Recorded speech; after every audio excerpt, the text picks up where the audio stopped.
There's so much pressure now. Woke America, baby. Woke or broke? Woke or Which one you want? These companies, I tell you, like it's like every week I just wait to hear what's going to be new. Like what's the next company that's going to do something just absolutely ridiculous? How far can we go? Somebody's got to take it a step further now, because we haven't gone far enough. I don't know if there's any steps further to go. They're trying. They're trying. Invested with purpose, making the most out of your time, talent, and treasures. Pull up a seat and join us as we uncover powerful testimonies that are sure to move and inspire you. Meet Christians from all walks of life and hear their incredible stories that will both motivate and challenge the way you view the world. But, I found this really interesting. I was sitting in my son's doctor's office this morning, and he had the TV on Good Morning America or whatever, one of those shows. And I saw this commercial for, I think it was Dove soap. And I felt like this is a company that did it right. Like I watched this commercial and it was really like heartfelt. They were showing all different women and they were doing their, moisturizing and stuff with the soap and everything. Right. And none of it was like, some transgender in your face. It's obviously a dude.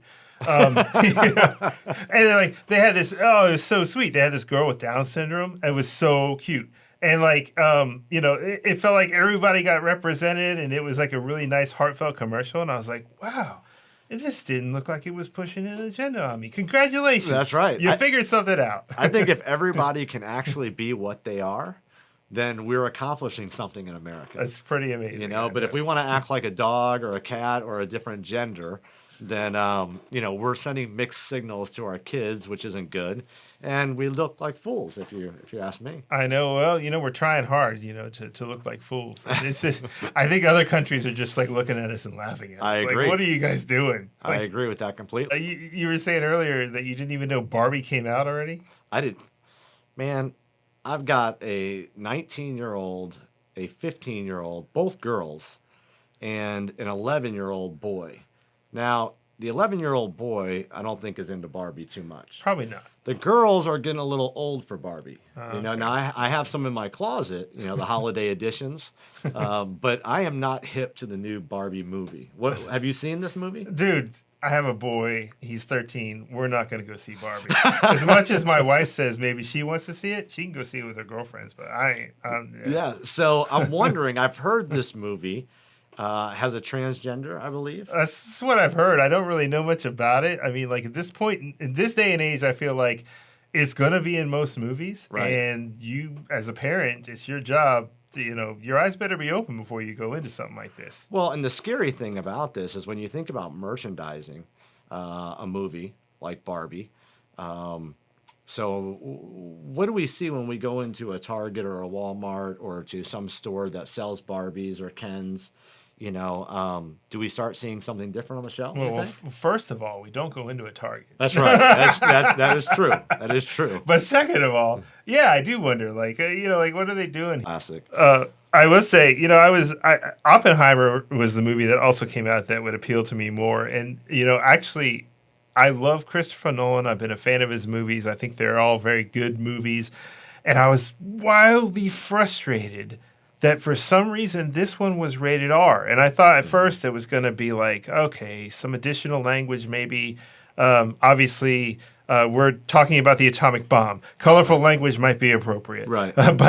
But here we are, and I find out that it's this prolonged sex scene and there's a lot of nudity. And here I've been telling my son, who's 13, yeah, we're going to go see it. We're going to go see it. We're going to go see it. And now, unfortunately, it's probably not going to be one that I can really in good conscience take him to see in the movie theater. So I was a little bit disappointed by that. Yeah, I think that's happening across all media. It seems like when you turn on Netflix, cable even, we're seeing things that as children, what is that, 30 years ago? 35 years ago, maybe? 40 years ago? We would never see. I mean, if they had a bathing suit on that was inappropriate, it wouldn't make television. And so I know my kids watch, Netflix and cable, and oftentimes we are trying to shield them from a lot of these movies that you're speaking about. And unfortunately, there's some great films that just have something that goes a little too far for the average teen or even child to be able to see. I mean, I'll never forget. See, I'm 45, and I'm trying to remember if this was the late 80s or the early 90s, and there was this wildly popular show. It's called NYPD Blue. Oh, yeah. Back in the day. I remember. And I remember the big deal it was that this show was on, broadcast television, and a dude's butt was going to be shown in this show. And, people were flipping out. Yes. And this was, late 80s, early 90s, somewhere in that time frame. Yes. And you fast forward to today, and it's dude's butts in every show. That's absolutely right. And I don't know if you remember MTV back in the day, right? Yeah. But some racy videos, but that wasn't everything. I remember when Beavis and Butthead came out. Beavis and Butthead. And just some of the content, it wasn't nudity or anything. It was just what they were saying was just something we had never heard on television really before, especially in a cartoon, right? And today, that would be standard issue, right? For cable television, definitely for any of the movie or Hulu, Netflix, platforms like that. So we're in a different culture, different time, and I think protecting our kids from this has become more important than ever. And are there any other ways that you, besides just the TV and the movies? It's a matter of, as a parent, you don't have the job anymore. I talk with the folks at Movie Guide, and they have these wildly revealing stats about how much screen time kids had. And whatever your screen time you think your kid has, it's probably double or triple that number, and you just don't realize it. And you're letting your job as a parent be relegated to the television set that's going to tell them what's right and wrong. And if you do that, well, you know what you're going to get because it's all over everything. You're not safe on Disney Plus. You're not safe on Netflix. You can put the kids' YouTube on. It doesn't matter. You're not safe for any of it. And you better be doing your job as a parent and making sure that they don't have this stuff in front of them at all times. Yeah, and there's parental controls to do it. I think a lot of parents just don't know or they're not looking into it. Mm-hmm. But I will tell you another platform that we have to be worried about is Xbox and PlayStation. And I know my 12-year-old came in the other day and he said, "Dad, I have a lot of friends." Oh, no. And I said, "Friends? These people that you know from school." And he said, "Oh, no, these are people I play the game with." Right? Whether it's Fortnite, whether it's some of these other games, which I don't always agree with, but sometimes he gets to play. Right. And that is concerning as a parent. I explained to him, you don't know who these people are, number one. And so we shouldn't be talking to them if we don't know who they are. But to monitor that as a parent, it's no longer going to work coming home. Your kids play outside and then they come in when the lights go down, when the sun goes down. You guys eat dinner together and then go to bed. That is not what America looks like anymore. And so for parents out there, if you think your kid is playing Xbox or PlayStation and not talking to people with a headset, you have lost your minds, and we need to get involved. Yeah, it's a totally different world. Back when I was a kid, my mom knew all my friends because she would have me invite them over to our house whenever we did anything. That way she got to know, it was so sneaky. She got to know all of my friends. Now, Noah's got all these friends online, like you just said. I don't know who these people are. I don't think you know who these people are. So we cut that right out. We're playing with friends that you know from your school or from church or from somebody. I have to. This is a physical person. I have to have known. And I remind my wife that we used to have to call the home and ask to speak to our friend. And it usually was a parent that answered the phone. No longer, ladies and gentlemen, do we have to do that. Everybody has a cell phone. Most likely, your children by a certain age, maybe even elementary, 5th grade, 4th grade, or above, has a phone. And they can just be contacted by anyone, including their friends, maybe the friends that you don't want them to hang out with.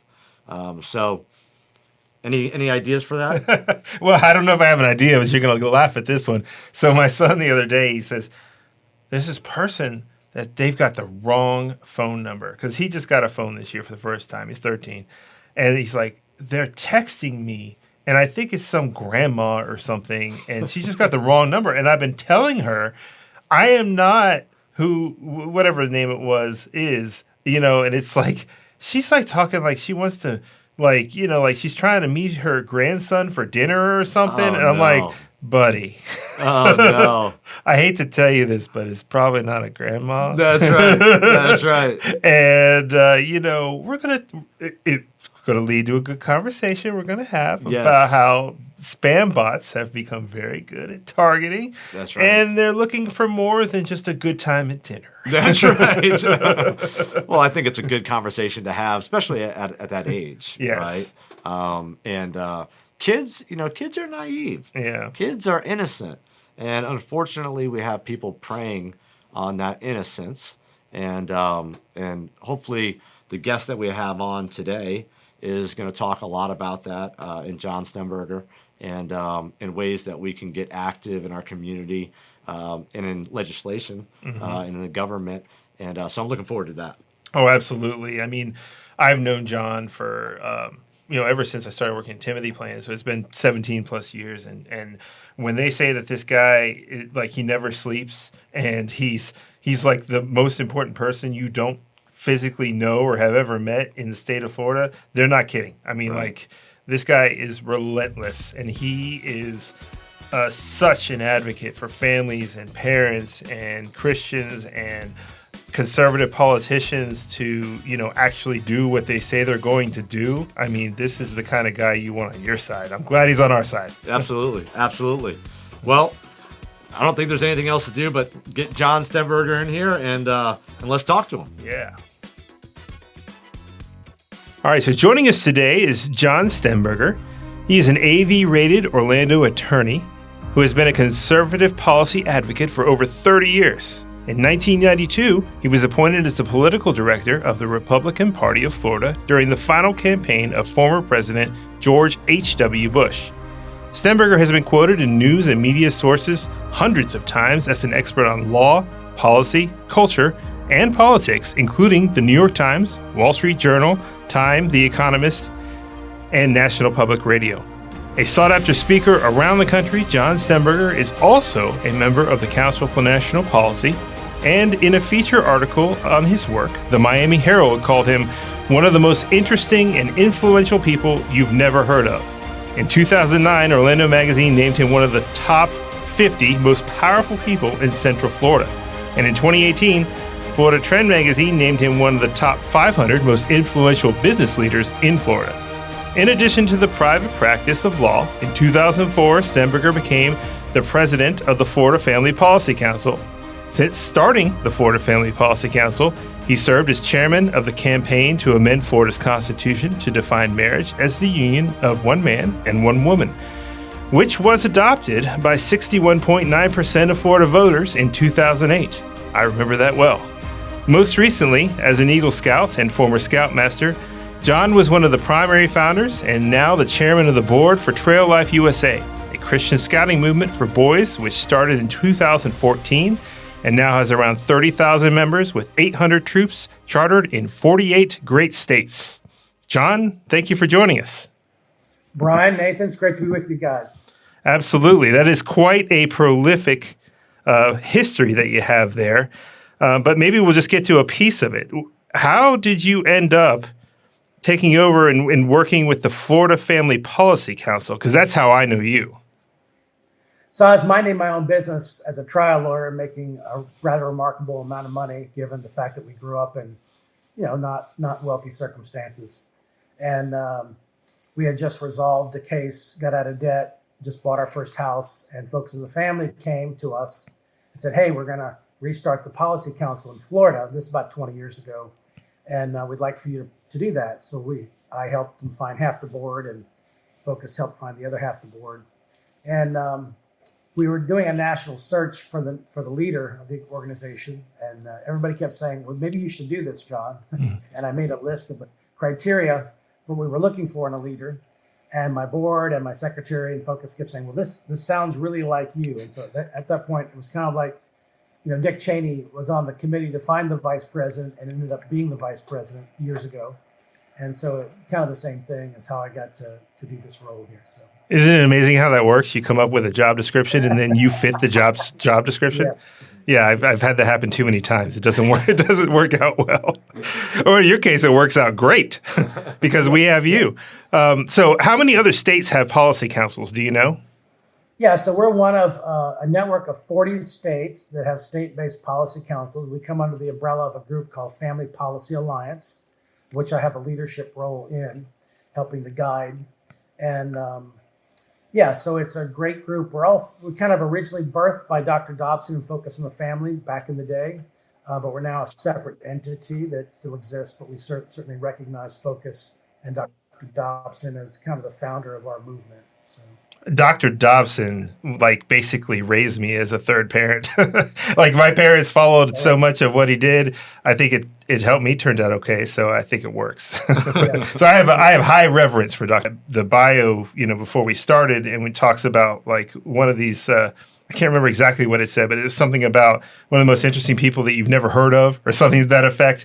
And I describe you to people like that all the time because I've met you over the years through these policy council dinners and, of course, in circles with Art Alley.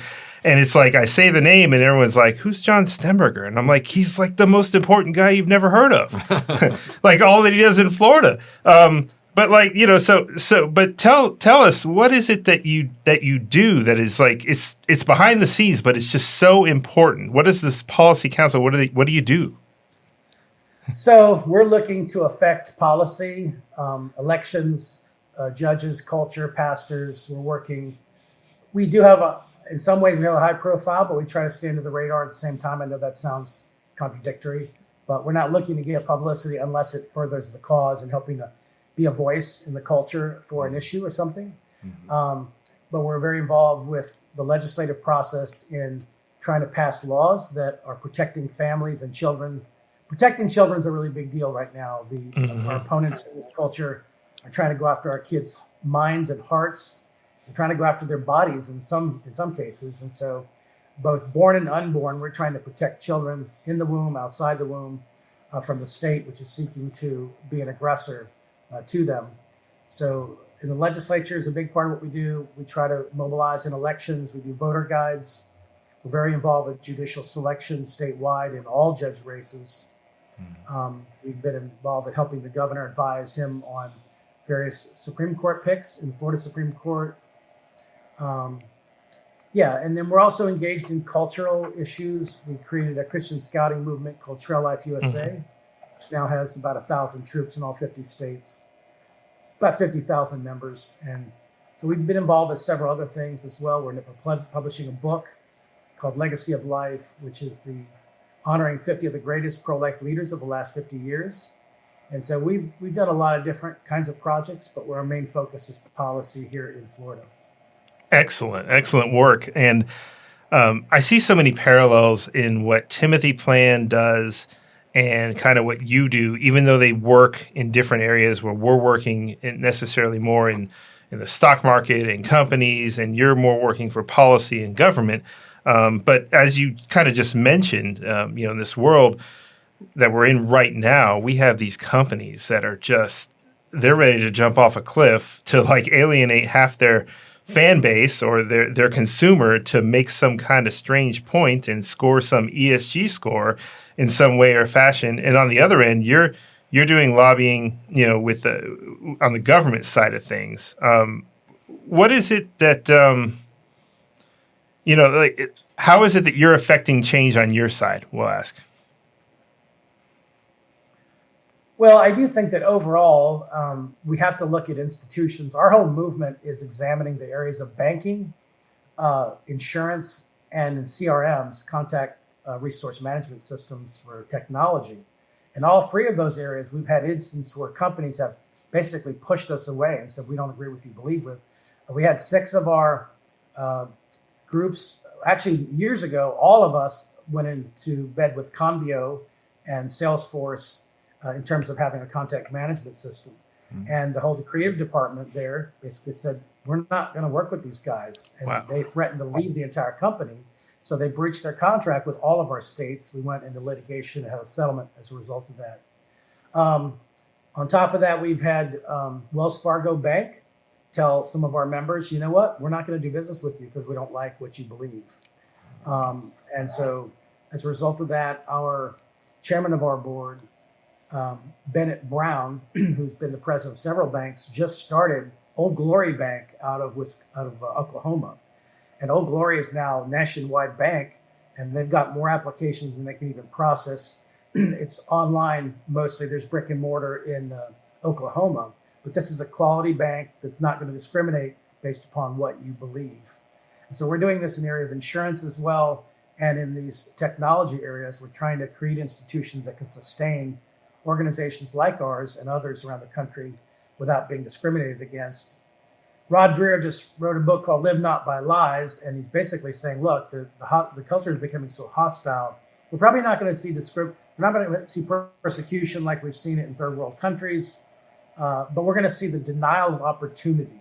And we're seeing that in universities or institutions. The military are pushing people who are Christians out, pushing people that have conservative values out of the marketplace.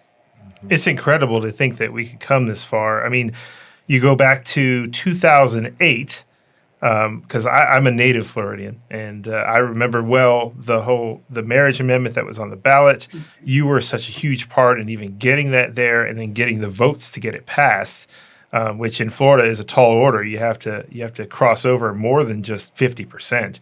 And so that easily passed in 2008 with all of your hard work, and yet here we are in 2023, and everything's undone. It seems crazy. So at Timothy Plan, like, we engage in companies, with companies, but will not invest in certain companies for what they do. How would you recommend someone get involved on a more political side of things than what you're doing? How can people get involved that way? Yeah, so, folks can go to our website if you're in Florida, flfamily.org, flfamily.org. There's a whole list of all of our movement states if you're outside of Florida. At Family Policy Alliance, familypolicyalliance.org has a list of all of our organizations nationwide. But folks can get involved in a number of ways. We have a big day at the Capitol where we bring about 200 to 300 people to show them exactly how law is made, lobbying on the issues. They have an audience with a Supreme Court justice. So it's just a great time to be able to understand the process face to face. And that's what we recommend, is to get involved and get engaged so you can see the process. And how can we as just individuals get involved? It feels so like, write your congressman, call your congressman. Is that doing the job? Can we do more? Can we help do more somehow? Yeah, you'd be surprised if a legislator gets 10 people in their district, like, that are literally voting for them and could possibly run against them, to call in on an issue. That's a really big deal, and they make note of that. Oh, wow. Now, just blasting generic emails from all over the country or from outside the district, but if you have a targeted focus effort, that's a really big deal to a congressman or to a state legislator. So those calls and letters and emails do make a difference. Great. John, I got a question as a parent.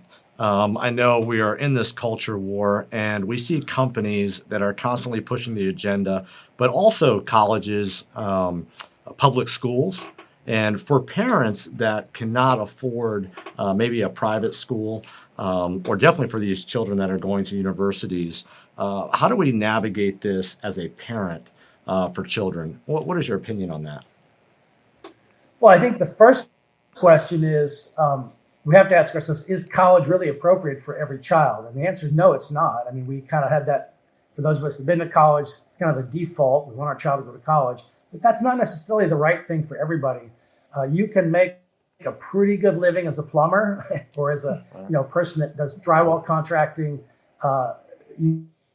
There's a lot of professions that don't require a college education that are just kind of labor intensive and skill based that you can make a pretty good living at. So I think that's one thing we need to do, start with that. Secondly, a lot of colleges, and sadly, even Christian colleges, they're pumping out a lot of garbage and lies to our children. So we have to be discerning. And here we are as a parent trying to build in and block out stuff, build in the good stuff, block out the bad stuff for our entire kids' lives. And then we're turning them over to a secular university that's going to eat them alive. So we have to prepare those young people, prepare their hearts and minds to be confronted with the bad ideas and the lies of the culture. And when they do, we send our kids to Summit Ministries in Colorado Springs. It's a 14-day worldview training, so that they're able to understand. And when they hear these things from the classroom, they can say, okay, I understand what that means, and I understand why that's not true. Otherwise, what we saw in God's Not Dead with the professors going after that young Christian student, that's reality. I mean, they're really trying to break our children down and try to help them to deconstruct everything we've helped them to believe. So we have to be discerning about where we send our children to college. Absolutely.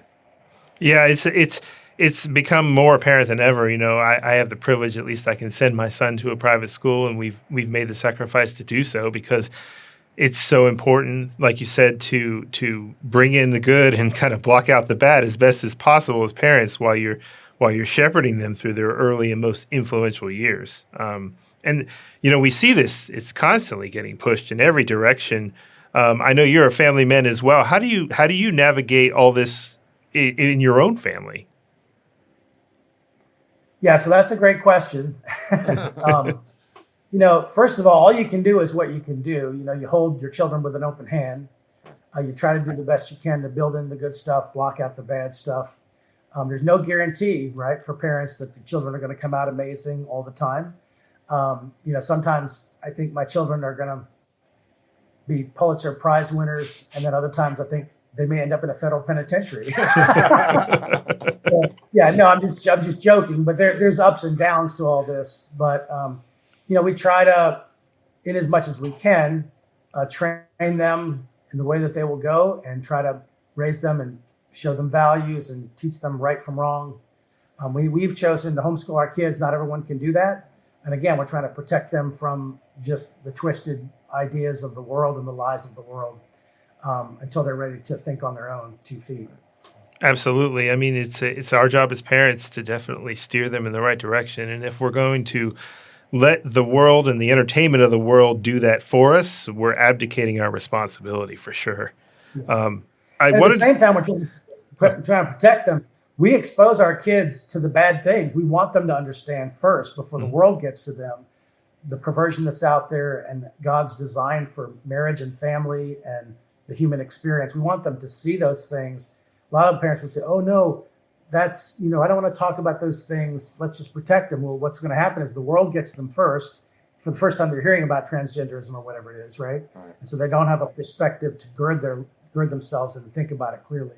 That's so true. I mean, you can shield them to a point that they don't even, the first time they see it, they may not understand what's the big deal. Like you haven't really had the conversation as to why it's a big deal. So that's awesome. Before we stopped, I wanted to talk a little bit about the trail life thing. I remember, again, growing up here, I remember when this whole thing went down where Boy Scouts, they softened their stance. They started letting, leaders into the organization. And now we have a situation, of course, where they're with the kids. And this kind of just all happened in rapid succession. And you had the courage to just stand up and say, I'm done with this. I'm leaving the Scouts. I'm going to start trail life. And now that has blossomed into, as we talked about earlier, it's all over the country. What was that experience like to do that? Yeah, it was very daunting. I mean, I loved the Boy Scouts. It was like, it was just so meaningful to me as a young man growing up. And to think about opposing this organization publicly was very hard to get my head around initially. But ultimately, we had to understand that truth is far more valuable than tradition. And we had to basically just confront this thing, even though it was a very endeared, it was one of the most beloved, institutions in the world, not to mention in American history. You think about Norman Rockwell and camping and all the good things that scouting is, and they basically become woke now. The entire institution, they're promoting global warming. They promote just horrible diversity issues that's just inappropriate for children. They've infused sex and politics in scouting by doing this, and so it's just really perverted the entire organization. It's not safe anymore. I mean, openly gay boys can tent with other boys. They don't try to identify them or set them apart in any way, so they discriminate against them. It's basic youth protection policy. We don't tent boys and girls together. Why? Because they're attracted to each other, right? Well, if you have a boy as a same-sex attraction, and we're saying, yeah, let's just let him sleep with any other boy he wants to, a recipe for disaster. And the scouting, they already have literally hundreds of thousands of claims. So they're pouring kerosene on an open flame when they do all this. And it's all because, Brian and Nathan, because they just lack the courage to say, no, we're going to protect our boys, even if it's politically incorrect. So they're allowing the culture, and we've seen this happen with many corporations. They've allowed the board of directors to be infiltrated, not by veteran scouters who grew up in the movement and understand what it means to be a man and all that, but they started getting woke CEOs from big corporations that were giving them money and the pressure from the culture. They didn't want to be on the outside of what was considered the mainstream of America. And so they conformed and they caved to some of the chorus values that we should have in a boys organization.